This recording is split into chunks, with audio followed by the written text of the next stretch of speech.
Hello, everybody. Welcome. Can you hear me okay? I it's my first time doing an actual live YouTube stream, so bear with me as we work through the technical details of this. But awesome, Shayna. Thank you so much for letting me know that you can at least hear me. That's super helpful. And welcome, everybody, as people kind of settle in here. I love that you're already sort of introducing yourself in the chat. Please continue to do so for a second. Let me know where you're dialing in from. I see we've got all over the place, which is pretty amazing here. As far away as Washington, D.C., Italy, Detroit, down under New Zealand. Wow, that is impressive. South Shore, Massachusetts, Canada, North Carolina. You guys are awesome. Austin, Texas, Toronto, LA representing too. Way to go. New York City, Palm Springs. I love all this. This is great. All right. So let me just make sure I got all the right things going here, and we will get rocking and rolling right away here. Yeah, let's see. Vicky from Albuquerque, welcome, Vicky. Montclair, New Jersey, Cam, I live there. My son was actually born in Morristown, New Jersey, when we lived in Montclair. So good on you. Awesome place to be from.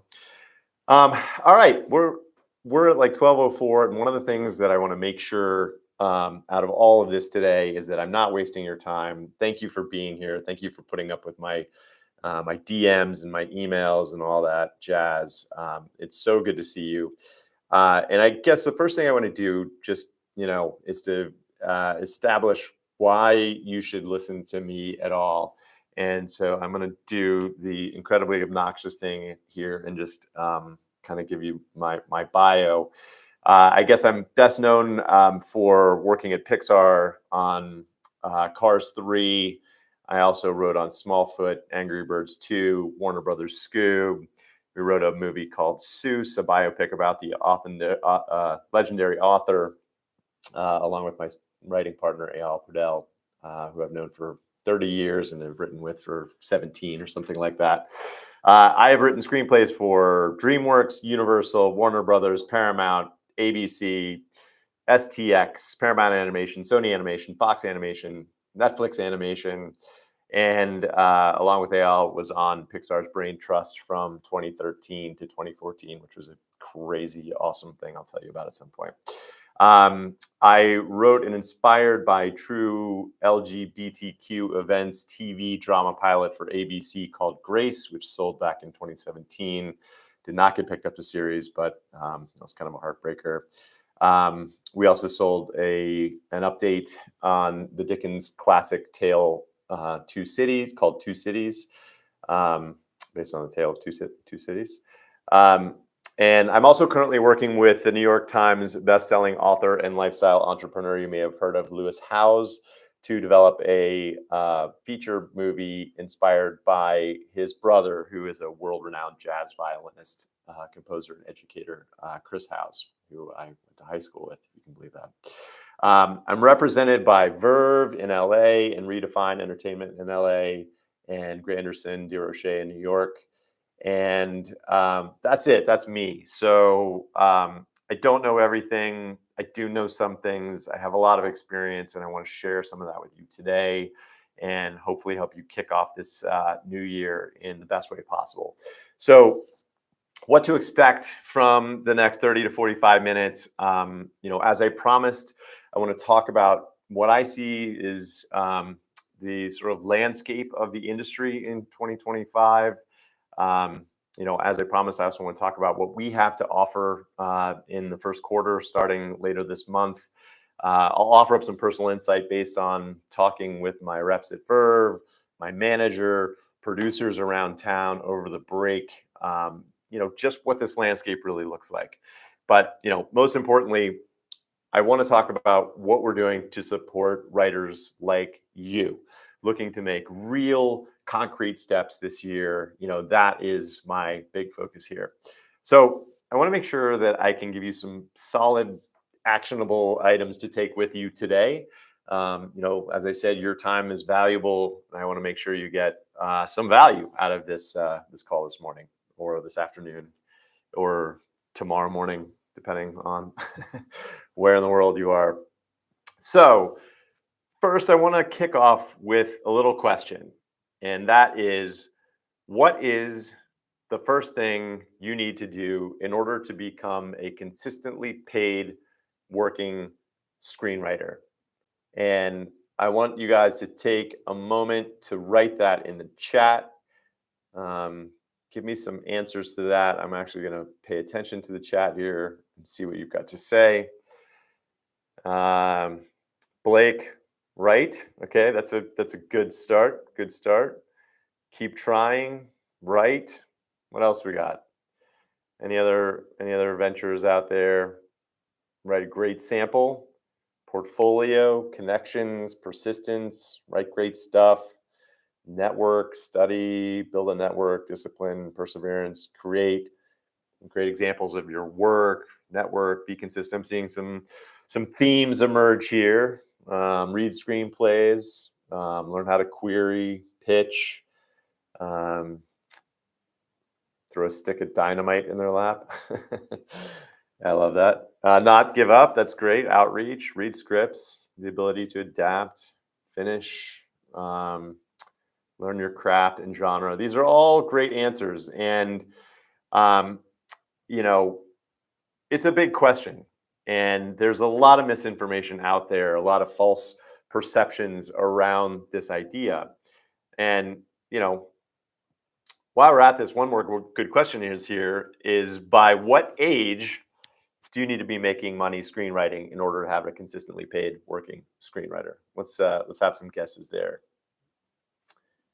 How old? By what age? Blake, X. Bill Williams, any. Adam, less than 99. I like that. No age limit. No age limit. James, 15. Correct. It is 15. You must be working screenwriter by 15. No, 10 to 99. 44, 3 years and 3 months and 7 days. Tom, happy birthday 3 months and 7 days ago, maybe? Question. You guys have the right idea. So let me just tell you that I came out to LA right after college and had grand plans to write and direct movies. I worked in independent film. I made over like 500 industrial short films. I shot a few music videos. I don't know if anybody's heard of the band Helmet out there. Pretty hardcore, super nice guys. But at this time, I was writing also. And I will tell you exactly how old I was when I got my first paycheck from Paramount for a feature film rewrite. I was 38 years old. I know. You guys are like, how can you have all the screenwriting experience when you're only 39 years old? It's hard being this young. The part of what I want to do today as we go is to share what took me years to learn the hard way. To maybe not give you shortcuts, because I don't think there really are shortcuts to hard work in developing your craft. But what I can do is light the path for you. I can give you direction. I can help be a guide. So back to this first question, which is, what is the first thing you need to do in order to become a consistently paid working screenwriter? And it is not, to your credit, I didn't see much of this in the chat. It is not find an agent. It is not find a manager. It is not make a pitch deck. It is not win a contest. And more than anything, it is not sell a screenplay. It is write an undeniable spec, period. And not even so you can sell it. That's also one of the biggest misconceptions out there. I mean, it happens. It happens very rarely, especially today, but not often. And in my opinion, is not the way to get yourself into a business like this. Not today, not in this environment. Um, so along those lines, I want to talk about a couple myths that we see out there. Starting with this first myth of the lottery spec sale. And that is, I think, predicated on this idea that has gone back for decades and decades and decades, which is you write a great screenplay, you come out to LA, you get it in the right hands, somebody buys it for $1 million, and poof, you're a screenwriter, and that's how it goes. And that's just not how it goes. I mean, it happened more when I was first in the business, sort of like late '90s. Sort of that tail end of the indie film era. Studios were buying screenplays and just to have them on their development shelf, that sort of thing. Um, but even then, that wasn't a great path to being a screenwriter. I had a friend who came out and sold a screenplay like right off the bat, and me and all of our friends were insanely jealous over the fact that this guy had actually done what we were all trying to do. But he went on from there to never write another screenplay again. And that one sat on a shelf, and he got X amount of money for it when he sold it. And that was the very end of his screenwriting career. He has since gone on to have an insanely good career in real estate, for what that's worth. So I don't feel bad for him. But then again, that speaks to this myth of the lottery spec sale. It doesn't really work that way. I also want to talk about the myth of the contest winner. And I know this is a touchy subject because there are a lot of contests out of there. We participate in a lot of those things. It gives us feedback. It gives us a way to feel like we're making some progress, get some validation, get something you can share to say that you've won something, or gotten into the quarterfinals or the semifinals or a finalist for this or that contest. And this is not to say that all contests are bad, because I don't think they are, but I do think that most of them will not help us in the way that we think they will. And the big reason for that, in my opinion, is that this whole world of contests, it exists largely outside of the mechanism that actually makes movies. The people that run the contests, the people that participate in the contests, are generally not the same people that are over here actually on a day-to-day basis going to work one way or another, making an effort to actually make movies. And again, that's not to say there's not a little bit of crossover between the two, not to say that sometimes these contests bring people from this world over here to look at stuff. But again, I look at that as sort of the exception and not the rule. And the sad thing about it to me is that it really perpetuates this sense of hope over here that is, helpful in a sense. We all need something hopeful to hold on to in this crazy business. But at the same time, it's just not connected. The dots aren't exactly connected between the two. So that's the myth of the contest winner. I have a couple other little ones. One is the myth of the social media win, that a producer is going to see your beautiful poster design and log line on Twitter and be like, that's the movie I'm going to make this year. That doesn't really happen either, unfortunately. I'm trying to use social media like Twitter in a positive way where it's, let's build some community around this. Let's try to attract some people who really are working in the film industry over to this idea. And I've seen some people coming over recently too. Ben Everard, if you don't follow him, is a producer I kind of just hooked up with, and he's started posting a lot of stuff on Twitter that's really helpful. And he has like 1,000 followers. So, chances are if you interact with him there in a cool professional way, in a complimentary way, you might pick up some tips that way. Anyway, the last myth I want to talk about here is this myth of the pitch deck. And we see a lot of that out there. I'm working on my pitch deck. I finished my script. I just need to finish my pitch deck. And I'm here to tell you that for the most part, especially movies, I don't ever have a pitch deck for a script that I've already written. I just don't. And it's because they don't really help. It's sad to say. If you're pitching a TV show, if you're pitching particularly an animated show, something where the look and feel of it is really important, sometimes we'll have some visuals that can accompany our actual pitch. But as writers, the main thing that we do and the main thing that we are counted on doing is writing. So again, it kind of pulls us all the way back into this idea that the main thing to focus on right now is this undeniable spec sample. And it should showcase your writing.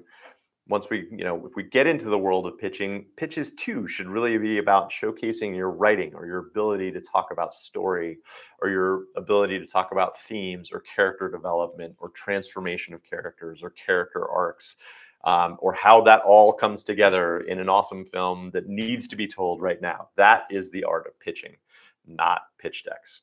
So just to bust a couple of those myths as we get into this today. I also want to talk about mentorship. I have been a mentor on a personal level to younger writers for the past 20 years, give or take, depending on how my schedule permits. And writers I've worked with over that time have gotten representation, have gotten staffed on TV shows, have written movies for international studios like Netflix and others. They've gotten books published. All because first and foremost, the first step in any of this is that those writers have gotten their amazing scripts read. So let's talk about that for a second. I'm going to throw out one of my favorite quotes, which some of the current students that we have here have heard, and anybody that listened to my TED Talk from earlier this year has also heard. But I love it, and I wish I could credit myself with coming up with it, but it's just kind of an old saying, which is, I can't tell you how to rob a bank, but I can tell you how I tried to rob it. So that's what we're going to do. And I want to talk to you about my journey in professional screenwriting, just because I think it's a good example and it's the one I know best about how an undeniable spec screenplay can change your life. So I mentioned that my writing partner and we met in college, so we've known each other, since the mid 1990s. He came out here to be an actor. I came out here to be a writer and director. We were both sort of writing stuff on our own for, 10 years, something like that, trading stuff back and forth. And eventually he pitched me an idea that was basically about his great uncle, who was a protege of Frank Lloyd Wright's in the late 1950s, and about this community that his great uncle and Frank Lloyd Wright built together outside of New York City that still exists today. It's called Usonia. It's really beautiful. You should check it out if you're there. But it was this really awesome idea that kind of pitted the idea of legacy and work and genius against family. And Frank Lloyd Wright was a perfect vehicle for this because he was a genius when it comes to architecture, but he was also this egomaniacal womanizer asshole that was just horrible to be around for a lot of people. But he was also super charming too. Anyway, this came together. I said, yeah, let's do this. We wrote a screenplay based on that. It turned out really well. And we actually managed to get some attention for it. We got some independent financing behind it. We had Robert Redford ready to play Frank Lloyd Wright at one point. And then the financial crash of 2007, 2008 hit, and all of our financing just went poof. And all of a sudden, everything that we had worked to build up around the script kind of died. And on top of that, whenever anybody read this script, they would say, wow, it's really, really well written. But I don't know what to do with a period piece about architecture with a 70-year-old protagonist. And that was Hollywood's sort of general response about this movie, however good it may have been. So that was a little lesson there for us too. But anyway, we wrote for another couple of years together. And we finally were trying to come up with the next thing. And at one point, it occurred to us that there are all these movies about Dr. Seuss's books that are based on Dr. Seuss's books. And but at the same time, like, do we know anything about this guy, Dr. Seuss? And we did a quick Wikipedia search, and it turned out that Dr. Seuss, Ted Geisel, his real name, um, had this insane life that spanned back to time at Dartmouth College, where we went to college. He was an ad guy. He worked as a director for propaganda movies during the 1950s in World War II. And he wrote all these kids' books that you've never heard of before The Cat in the Hat came out. Anyway, long story short, we were like, this could be really cool. And this could be a really, really, you know, great sort of piece of intellectual property, but not really, that we could kind of use to, get people excited about this thing. And long story short, we wrote this script, and it went through a couple iterations in order to get it to this place where it was undeniable. I was telling somebody recently that I could write a book probably about the crazy journey that this thing has taken. But the bottom line is, we got it to a place where it was not just a silly 4-quadrant movie, but it had some really deep emotional stakes in it, and it ventured into some territory that was not what you would expect from the life of Dr. Seuss. And we really put our heart and soul in it, and we must have done 20 drafts of this thing before we finally were like, okay, this feels like the right way through to this. And then at that point, the question was, how do we get it out into the world? And that's a question that I get all the time from writers who are trying to break into Hollywood, to say, yeah, I've got this great script, but how do I get it in the right hands? And the one thing I'll say about that, which is a truism across the board, is if you hand your script to somebody and they read it and they're like, good job, nice work, it's great, those are all ways of saying this is a pass, which is unfortunate but true. It's people being polite. That is not how people react to an undeniable script. And it's not how you need people to react in order to have your piece of work make a difference out in the marketplace. When you've got an undeniable script, people will read it and be like, oh my God, who can I share this with? Or can I get this to so and so? Or, you know what? I know somebody who would really love to read this thing. They will pass it along to the next person. So that's a little litmus test I would kind of keep in your back pocket when you're asking yourself the question, like, is this awesome? Or do I just think this is awesome? Or, I've gotten coverage on it and one person says it's awesome and one person says it's a pass. I think that's your answer right there. So back to the Dr. Seuss spec. It was one that we still weren't sure who to send it to. Having worked in the film industry, we had some contacts that were sort of adjacent to the whole movie making mechanism, but we didn't really, beyond my writing partner's acting agency, have any contacts in the representation side of things. So we were just trying to make a list of everybody that we possibly knew that we could send stuff to.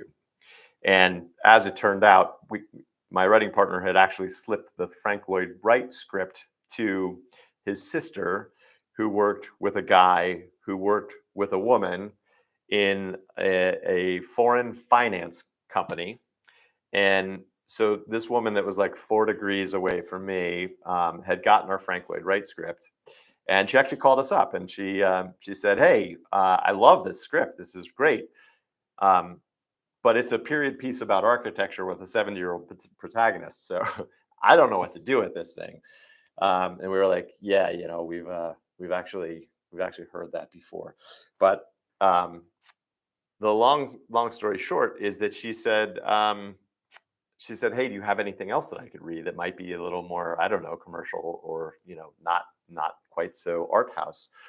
And we said, "Well, as luck would have it, we have this Dr. Seuss script that we just finished." And she's like, "Oh my God, can I read that?" And we were like, "Yeah, sure." So we passed it on to her, and we had probably sent it to a couple other people at this point too, but she read it, she got back to us, and what she said was, "This is awesome. I know two people I can send this to right away who will read this right away." And those two people were our current manager and agent at Verve, and what was industry at the time, which is now redefined. And we met with all of those guys together. They read it. They called us in, and they said, "We love this script. We don't know how to sell it because it's a period piece and it probably has some life rights issues to it too, since it's about a guy that we didn't have the life rights for." And did, by the way, end up getting sued a couple times a little later, which is another story, which we managed to, a challenge we managed to get past as well. But what they said at the time was, although we can't sell this, what we can do is explode you onto the town.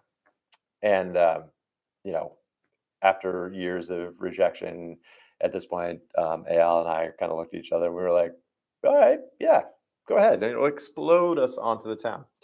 And to their credit, they did. And this is where the value of a good representative can't be understated.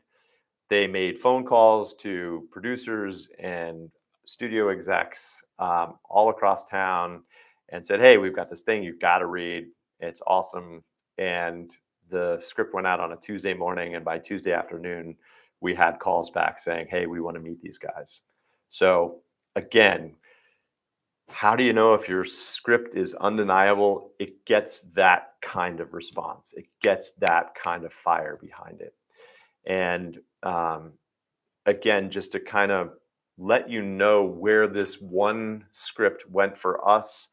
From that point, we had over 100 meetings over the next 6 months, all across town with producers, studios, directors, other writers to collaborate with. And it was the beginning of our career. And I can't understate how much it just really came back to this one piece of material.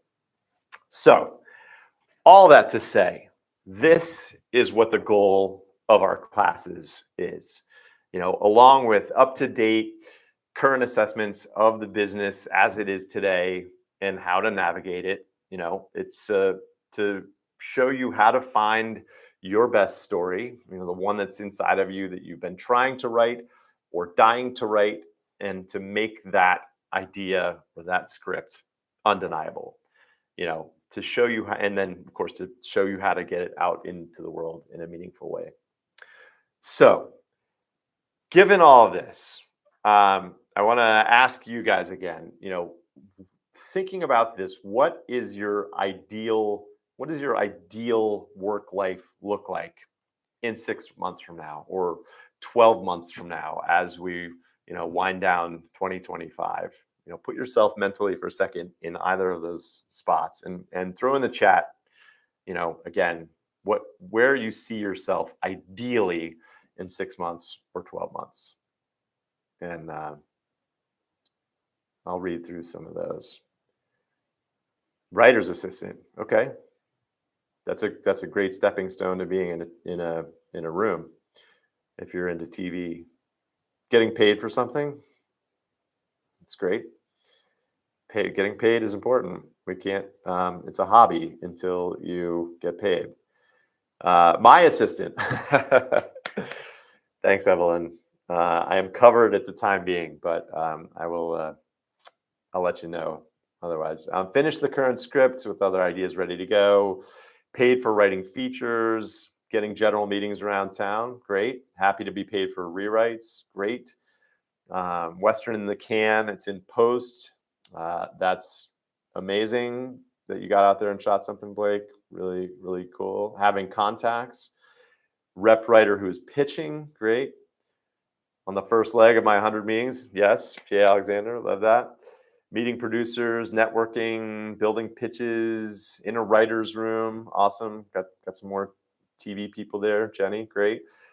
Novel finished, agent in, sold, turn it into a screenplay. Awesome. It's a great thing, man. If you can write a book and own that, and then turn that into a screenplay and own that, that is an awesome path. All right, and this goes on. You guys are amazing. All right, selling a second screenplay, great. I love that, Shelley. Great. Sell a script, get paid, go on to the next project. All right, okay. All right, so I just want to reiterate that having that great spec will open doors to you. And again, it's probably not going to be the thing you sell. Our first job was a rewrite job. And we got paid scale on it. So it was, I think I did the math on it the other day in terms of the amount of actual hours that we put into the thing. And it worked out to be like less than California minimum wage. Not kidding.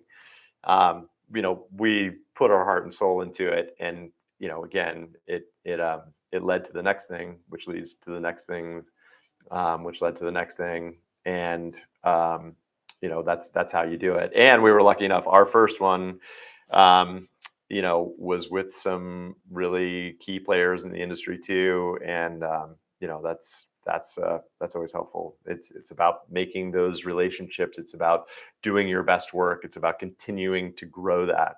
If anything I can do for you guys is to shift the mindset away from like, we just sit in our little corners and type our things out and hand it off to somebody and then, get paid for it.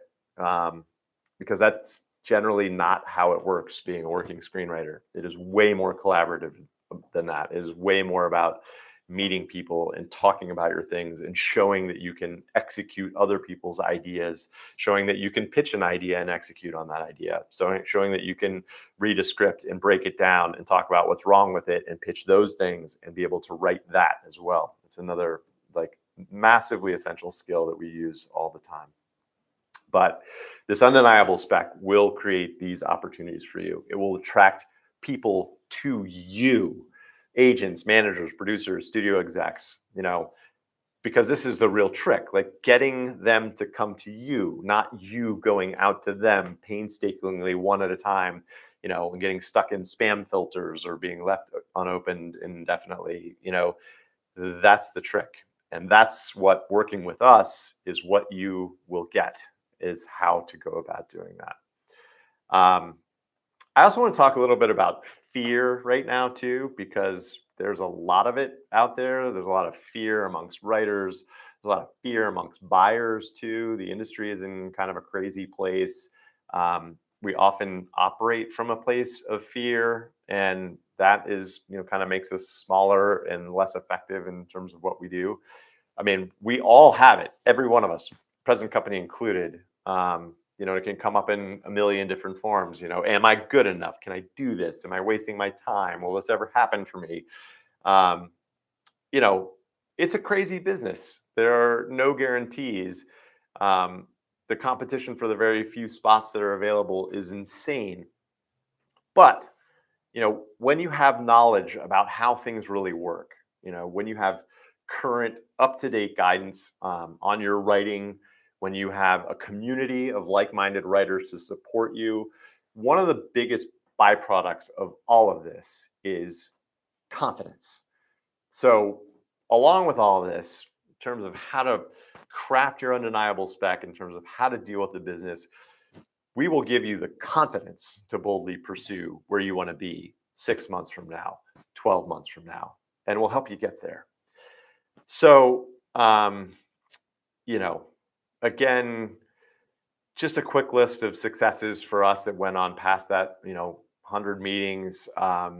Seuss led to that first rewrite, which was with James Mangold and Kathy Conrad, our very first job. Pixar came right after that. Paramount Animation, we wrote a rewrite for a Steve Martin movie that he had written, which was insane. When I talk about fear, I was like, how do you possibly rewrite anything that Steve Martin has written? We did a book adaptation about Marlon Brando. We did roundtables where we got to go in and talk with other writers and be creative and get paid to pitch ideas to the studio at Legendary, DreamWorks, Warner Brothers. And we ended up getting films produced at half a dozen studios as well, all from one undeniable spec and taking that train as far as it would go. I also promised today to talk about the landscape out there a little bit, which I think is important as we look at what 2025 looks like for all of us. We have come through a pandemic, multiple strikes, the rise of the streamers, corporate consolidation, the advent of AI and the unknowns that are associated with all of that. And nobody right now knows exactly what is happening with the film industry. Again, having had conversations with people who are actually making movies over the course of the last couple months, I talked to a producer who's been a producer in Hollywood for 30 years, and she was kind of like, yeah, let me know when you figure out what it looks like. But just don't know. But what we do know is that studio budgets and budgets in general are coming down, except for a few tentpoles each year. The average spend on movies is coming way down. We're also seeing a trend now where studios are looking to acquire more as opposed to develop, which is kind of tough. Like 15 years ago, it was, studios were big on development. You could come in with an idea or a script, and studios would take a look at it and be like, this isn't quite there, but we love this idea. So we'll hire you to, develop it with us. And we'll have meetings and figure out how to craft the story together, and then have you go off and write it. And then you'll have a rewrite step in your deal too. That is way less common now than it was even in the last couple of years, which is kind of sad. But in a weird way, it also means that you have more control. It may mean that we have to work a little harder. It may mean that we need to push the ball further down the road ourselves in this sort of pre-getting paid state of things, which makes what we do really hard. Like working hard, creating stuff and not getting paid for it is hard and not, indefinitely sustainable. But in the end, it will be more your vision. And ostensibly, if you can get it to a place where you're really impressing people with it, ostensibly, you could also be getting paid more in the end as well. Smaller budgets could actually mean more opportunities for fresh voices with unique visions. And my personal hope, and this, I'm putting it out there, and I am talking to everybody in the world about it, and nobody said, no, that's not possible. But I feel like we could be stepping into a sort of new indie revolution, kind of like filmmaking was in the 90s, where auteurs have more of a voice, where independent financiers really kind of take the rise again because studios aren't paying for money. So smaller companies willing to make more unique individual movies and knowing that they can sell them to streamers, or use AI tools to find a niche audience for a particular film. These are all positives for us. So I think ultimately the hope that I have and the aspiration that I have is that we might just be stepping into a time where your voice, where your unique story, where the thing that only you can tell has its greatest chance of finding itself into the marketplace. And that's exciting to me. And that's where I think using this time right now to really hone in on that, to discover that story, to be able to develop that story, to be able to turn that into an actual functioning screenplay or pilot. Now's the time for that. Because I think if you do that, you'll be ahead of this curve and ready to be at the top of the game as things change over the course of the next year. All right. So everybody with me still? I've been like talking up a storm here. It's so weird not being able to actually hear anybody back, but I assume I assume that at least a few of you are still here hanging on. All right, cool, great. All right, so what I want to get into now is just what we're offering. And when I say we, James Caffrey, who is at the top of the chat, is my partner in crime on all of this. And narrativedrive.co is our venture. And we started up with an inaugural class this fall. Many of you are here. Thank you for being here. Thank you for being guinea pigs as we figure all this out. It's been an amazing experience for me. I think it's been a great experience for all the members of the class. But what we're offering coming up in Q1, starting January 21st, we are offering 2 tiers of classes. They're all small group. They're all run by me. We're going to have a fundamentals class called Pro Draft, which is all about undoing old habits, learning to craft a screenplay or pilot the way professionals do from the ground up. This will be open to writers of every experience level. And then we'll have a second class called Pro Lab, which is where we really get into honing your work and taking it to the next level. There's a class where we speak like peers and work through creative and business challenges together, really get to the finer details and nuance of what it means to be an undeniable writer. This one is by application only, except for writers who have taken the Pro Draft class already. A little more on that in a sec. But both classes talk about 2 things, which is how to make your writing undeniable from a craft perspective and how to navigate the current Hollywood business. Not what it looked like a year ago or 5 years ago, or God forbid, 20 years ago, today, right now, present 2025, January.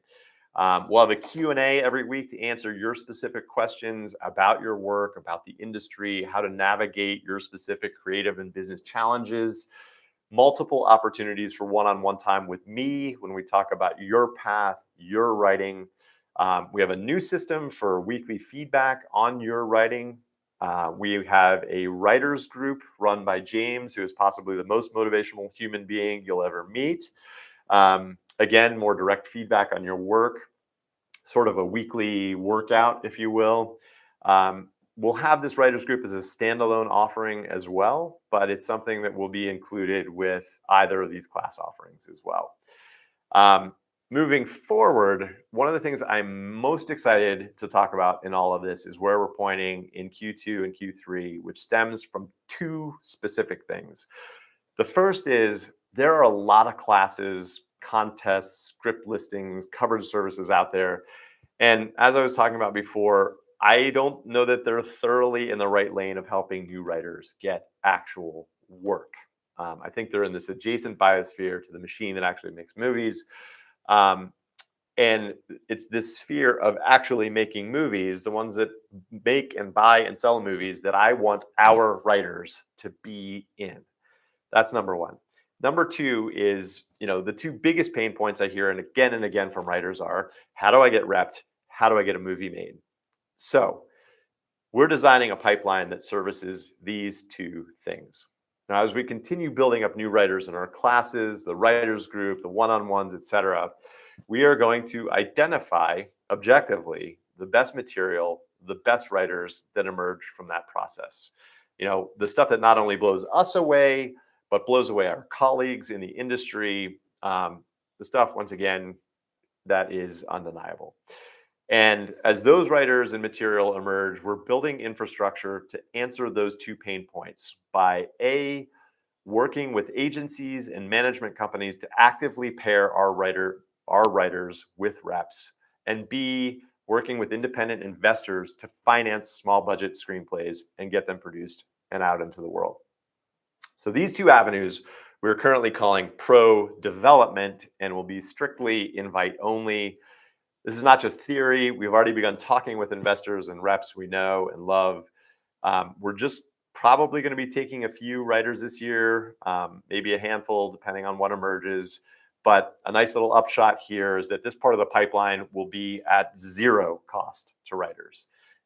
By this stage, you've demonstrated to us and to the world your ability to create a great script, and it will be our mission to get you in the ring. as a side perk at this stage, all classes, writers group, whatever new initiatives we have, workshops, etc., will be free of charge for these writers in perpetuity as well. So here's the deal. You don't have to remember all of this. It is mostly all written down on the class page that is now officially live, and that's at narrativedrive.co/class. James, if you could drop that into the chat, that would be awesome. I'll pin that up there too. But it's narrativedrive.co/class.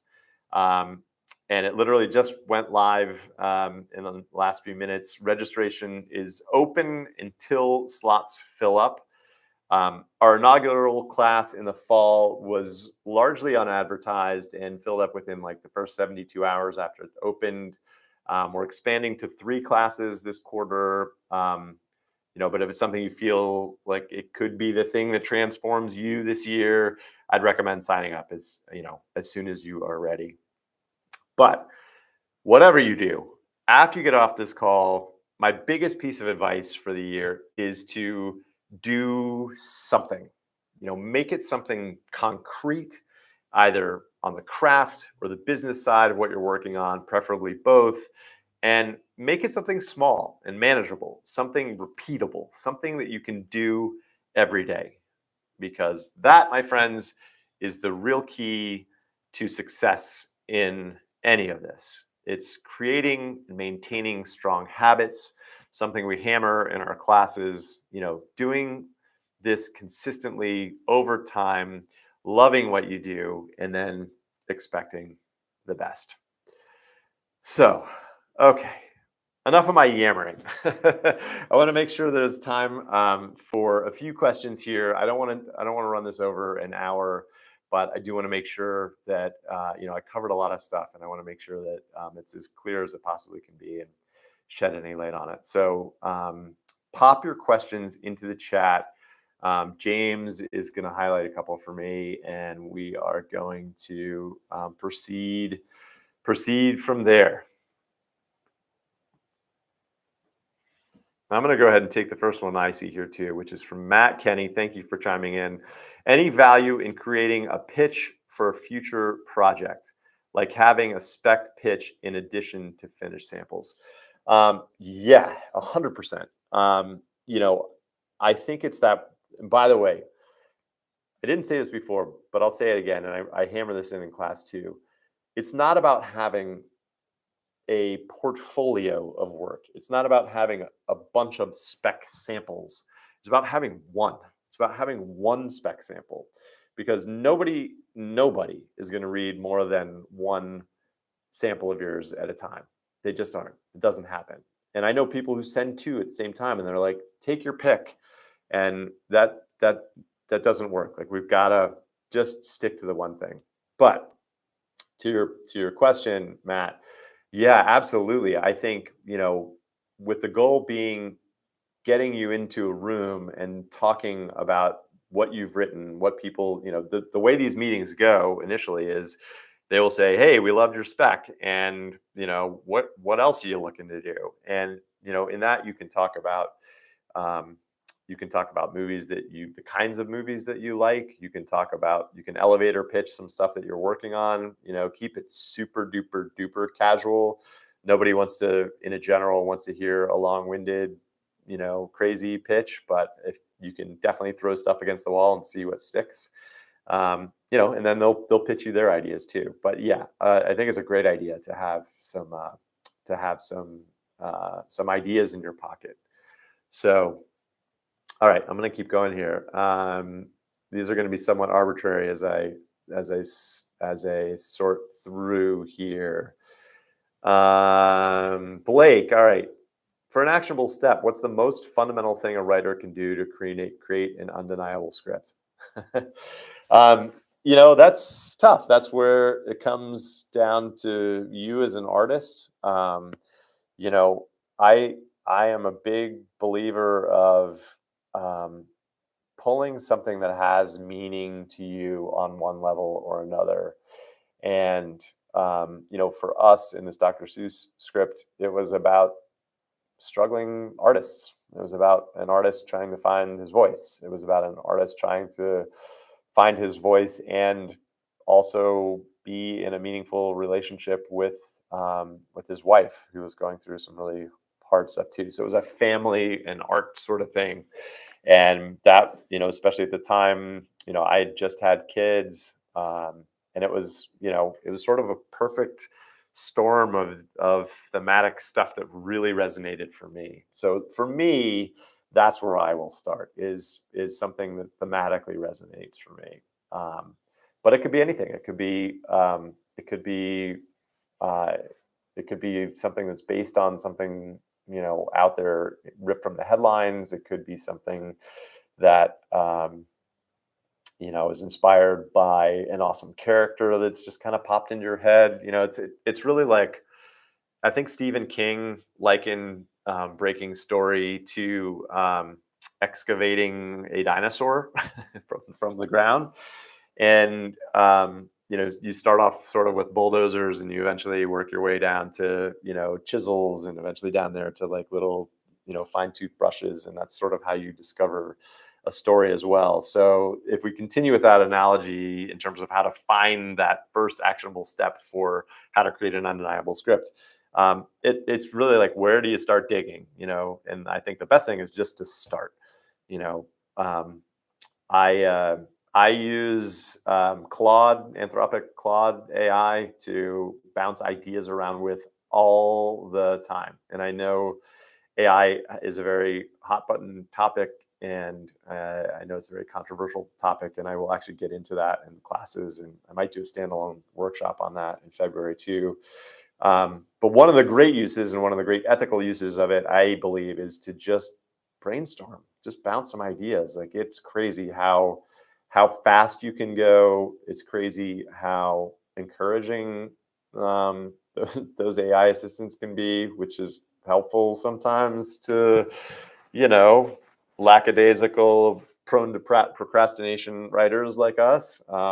So I don't know. Hopefully that answers your question, Blake. But that's kind of how I do it.